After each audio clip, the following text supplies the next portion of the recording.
Hello students, last video में हमने ये समझा कि ह्यूमन एक्टिविटीज़ यानी कि मानवीय क्रियाएं क्या होती हैं। ठीक है, हमने उनके प्रकार समझे और हमने ये भी समझा कि उन मानवीय क्रियाओं में से कुछ क्रियाएं ऐसे थी जो कि हम धन कमाने के लिए कर रहे थे और कुछ क्रियाएं ऐसी थी जो कि हम सिर्फ अपनी मानसिक संतुष्टि के लिए कर रहे थे। ठीक है, तो जो क्रियाएं हम धन कमाने के लिए कर रहे थे उनको हमने क्या कहा था, इकोनॉमिक एक्टिविटीज़ यानी कि आर्थिक क्रियाएं। तो आज का हमारा वीडियो इसी पर है कि इकोनॉमिक एक्टिविटीज़ यानी कि आर्थिक क्रियाएं क्या हैं। ठीक है, आपको क्लियर है ये आर्थिक क्रियाएं क्या हैं?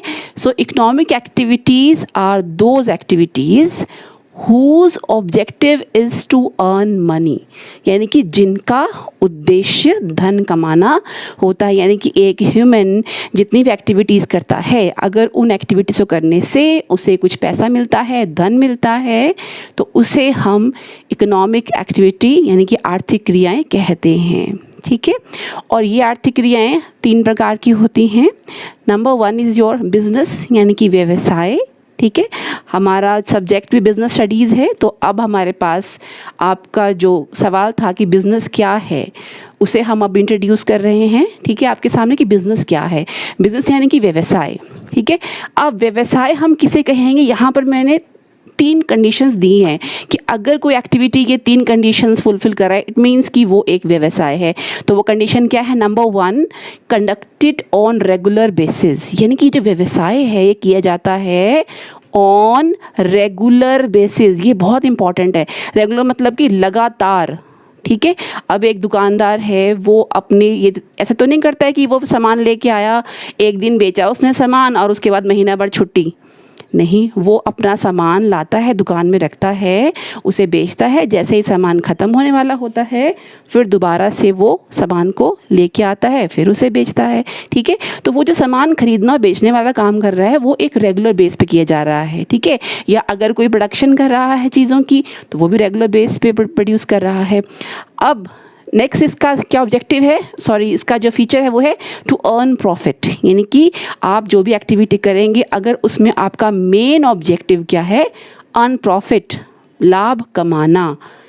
ठीक है, लाभ समझते हैं ना कि 100 की चीज़ अगर हम 120 में बेचते हैं तो 20 रुपीज़ हमें प्रॉफिट होता है। तो अगर हम चीज़ों को प्रोड्यूस कर रहे हैं, उनका उत्पादन कर रहे हैं, उन्हें हम बेच रहे हैं, या हम उन्हें खरीद के लाके अपनी दुकान में रख रहे हैं, उन्हें हम बेच रहे हैं, और बेचने से अगर हमें प्रॉफिट मिल रहा है, हमारा मेन मोटिव क्या है, प्रॉफिट कमाना, तो उसे हम व्यवसाय कहेंगे। ठीक है, एंड थर्ड कंडीशन है through the production and sale of goods and services. और ये जो हम रेगुलर कर रहे हैं काम या जो हम प्रॉफिट कमा रहे हैं, कैसे कमाएंगे हम प्रॉफिट? थ्रू द प्रोडक्शन, या तो हम वस्तुओं और सेवाओं को प्रोड्यूस करेंगे।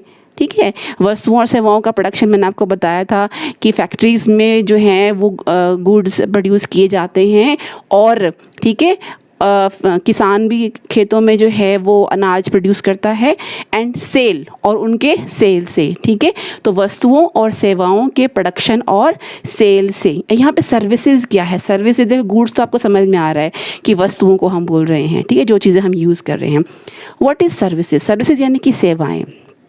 अब देखिए, हम बहुत सारी सेवाएं भी लेते हैं, हम सिर्फ वस्तुएं नहीं खरीदते हैं, हम सेवाएं भी लेते हैं। जैसे मान लीजिए अगर हमने कोई अपना लेटर पहुंचाना है किसी के पास, या हमने कोई चीज़ भेजनी है, तो आजकल हम क्या यूज़ करते हैं? Courier service. ठीक है, तो वो कोरियर क्या है? वो सर्विसेज है। ठीक है, सिमिलर वे अगर हमने कहीं जाना है तो हम ट्रांसपोर्ट सर्विस यूज़ करते हैं। ठीक है, वैसे ही बहुत सारी कंपनीज़ हैं वो जो अपना फैक्ट्री में प्रोड्यूस करती हैं जो भी वस्तुएं, तो उन्हें स्टोर करना पड़ता है क्योंकि एकदम से सारी वस्तुएं सेल नहीं होंगी, राइट।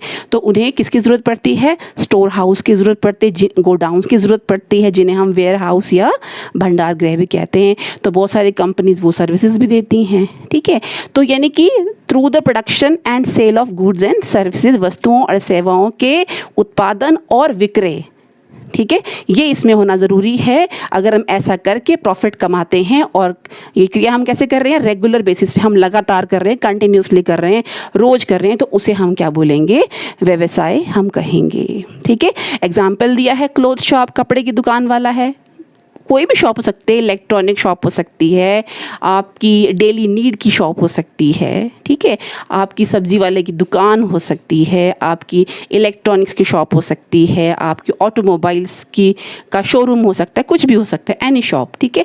और ट्रांसपोर्ट किस में आ गया? सर्विसेज में। ट्रांसपोर्ट की सर्विसेज, वेयर हाउसिंग की, बैंकिंग की, ठीक है, इंश्योरेंस की सर्विसेज, ठीक है, ये सारी सर्विसेज में आता है, ठीक है।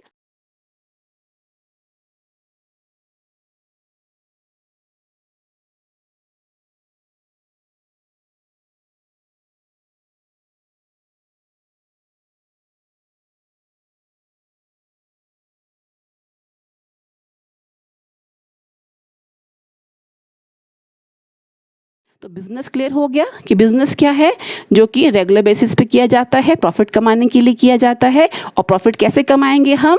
गुड्स एंड सर्विसेज की प्रोडक्शन और सेल के साथ, ठीक है। सेकंड जो हमारी इकोनॉमिक एक्टिविटी है वो है प्रोफेशन, यानी कि पेशा। अब पेशा आपको मैंने बताया था, पेशा क्या है, जैसे कि लॉयर्स, ठीक है, और डॉक्टर्स हैं, ठीक है। आपकी जो लॉ की प्रैक्टिस है वो एक प्रोफेशन है, आपकी मेडिकल प्रैक्टिस है वो एक प्रोफेशन है, ठीक है।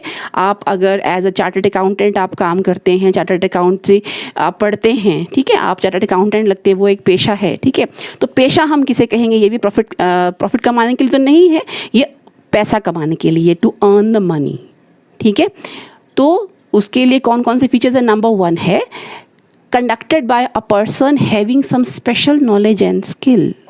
ये जिनको हम पेशेवर बोल रहे हैं या जिसको हम पेशा बोल रहे हैं, पेशे में आने के लिए क्या चाहिए इंसान को?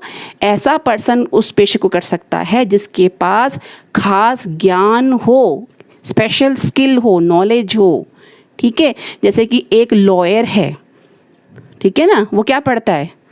वो LLB करता है, उसको लॉ का नॉलेज होता है, ठीक है। सिमिलर एक डॉक्टर है, वो MBBS की डिग्री पाता है, उसके पास कैसे पेशेंट का इलाज करना है उसको वैसा नॉलेज है, उसका स्किल होता है। सिमिलर एक चार्टर्ड अकाउंटेंट है, ठीक है, ओके। तो वो भी जो है वो CA चार्टर्ड अकाउंटेंसी की वो नॉलेज रखता है, उसकी डिग्री पाता है, एंड देन फिर वो अपनी सर्विसेज देता है, ठीक है। तो यानी कि ऐसा पर्सन इस पेशे को कर सकता है जो कि जिसके पास एक स्पेशल नॉलेज या स्किल होनी बहुत ज़रूरी है, ठीक है। Number 2, to serve various sections of the society impartially.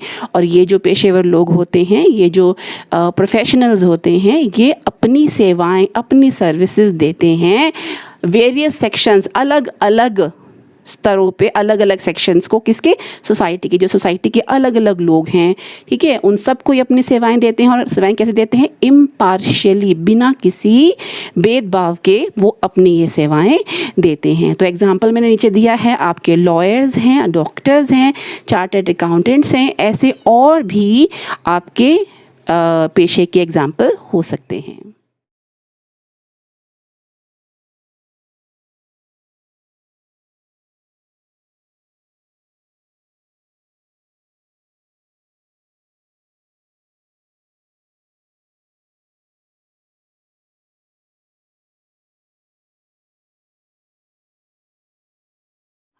Third जो हमारी इकोनॉमिक एक्टिविटी है वो है आपका एम्प्लॉयमेंट, यानी कि रोज़गार, ठीक है।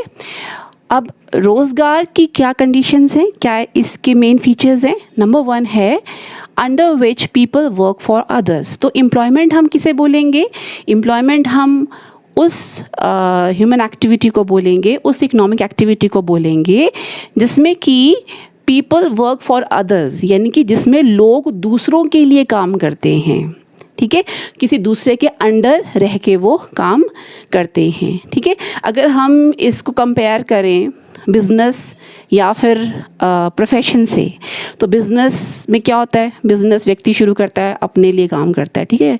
जितना वो अच्छा मेहनत करता है उसकी गुडविल बनती है, राइट, और वो उतना ही ज़्यादा प्रॉफिट अर्न करता है, तो प्रॉफिट उसी का होता है। सिमिलर वे प्रोफेशन में भी जितनी वो मेहनत से काम करेगा, सारा जो उसकी अर्निंग है वो उसकी अपनी होती है, ठीक है। लेकिन एम्प्लॉयमेंट में क्या है? एम्प्लॉयमेंट में वो काम कर रहा है किसके लिए? किसी दूसरे के अंडर काम कर रहा है, किसी दूसरे के लिए वो काम करता है। नंबर 2, रिसीव रेम्यूनरेशन इन लिeu देयरऑफ। और जो वो काम कर रहा है दूसरे के लिए, उसके बदले में, इन ल्यू ऑफ का मतलब क्या होता है, उसके बदले में उसे क्या मिलेगा, रेम्यूनरेशन। रेम्यूनरेशन यानी कि कुछ ना कुछ उसे उसके बदले में इनकम होगी, जैसे कि सैलरी, वेजेस एटसेट्रा, है ना।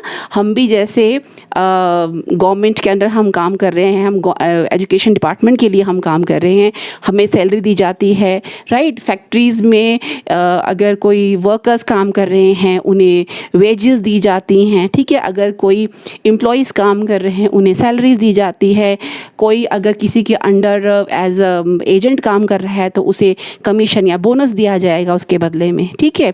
तो ये दो इसके मेन फीचर्स हैं। नंबर 1, एम्प्लॉयमेंट या रोज़गार, हम उस इकोनॉमिक एक्टिविटी को बोलेंगे, उस आर्थिक क्रिया को बोलेंगे जिसमें कि एक व्यक्ति काम करता है दूसरे के लिए, ठीक है, और पाता है क्या, रेम्यूनरेशन, ठीक है। कुछ ना कुछ धन वो पाता है किसके लिए, उस किए हुए काम के बदले में, ठीक है। और वो क्या हो सकती है रेम्यूनरेशन, वो सैलरी हो सकती है, वो वेजेस हो सकता है, वो कमीशन हो सकता है, बोनस हो सकता है, वो कुछ भी हो सकता है।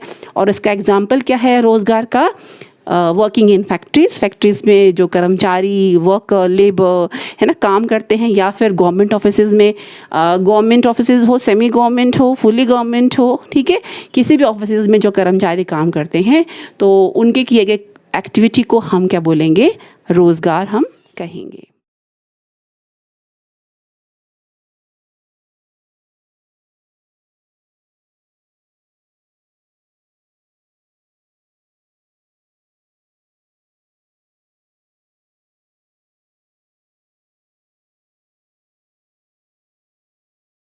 अब तक हमने ये जाना कि इकोनॉमिक एक्टिविटीज़ यानी कि आर्थिक क्रियाएं क्या होती हैं, कितने प्रकार की होती हैं, ठीक है। तो अब हम ये जानेंगे कि नॉन इकोनॉमिक एक्टिविटीज़ यानी कि अनार्थिक क्रियाएं क्या होती हैं, ठीक है। Non economic activities are those activities which is undertaken with the objective of getting psychological satisfaction, यानी कि ये वो एक्टिविटीज़ हैं जो कि की जाती हैं किस उद्देश्य से, साइकोलॉजिकल सेटिस्फैक्शन, ठीक है। यानी कि जो आपकी जो मनोवैज्ञानिक संतुष्टि है उसे प्राप्त करने के लिए, यानी कि जो आपकी मानसिक संतुष्टि है उसे प्राप्त करने के लिए जो भी एक्टिविटीज़ की जाती हैं उसे हम नॉन इकोनॉमिक एक्टिविटीज़ कहते हैं। और नीचे मैंने और मेंशन किया है कि जिनका उद्देश्य धन कमाना नहीं होता, ऑब्वियसली जिनका उद्देश्य धन कमाना होता है उसे हम बोलते हैं इकोनॉमिक एक्टिविटीज़, राइट।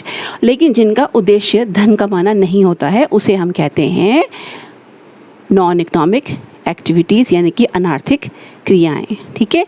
और ये सिर्फ किस लिए की जाती हैं, मानसिक संतुष्टि प्राप्त करने के लिए की जाती हैं। और इनका एग्जाम्पल नीचे दिया है, धर्म का प्रचार करना, जैसे कि मैंने आपको बताया कि धर्मगुरु हैं अलग अलग धर्मों के, वो अपने धर्मों का प्रचार करते हैं, अपने धर्म के बारे में लोगों को बताते हैं, ठीक है। ऐसे ही कई लोग सामाजिक कल्याण के कार्य करते हैं। जैसे आपको पता है आजकल कोरोना फैला हुआ है तो बहुत सारे NGOs हैं, बहुत सारी नॉन प्रॉफिट ऑर्गेनाइजेशंस हैं, ठीक है, जो कि जो मुसीबत में फंसे हुए लोग हैं उनकी वो हेल्प कर रहे हैं, ठीक है। और कोई देश सेवा करता है, ठीक है, बिना कोई पैसा लिए अगर देश के लोगों की वो सेवा करता है, ठीक है, तो उसे हम क्या कहेंगे, अनार्थिक क्रियाएं यानी कि non economic activities. Thank you.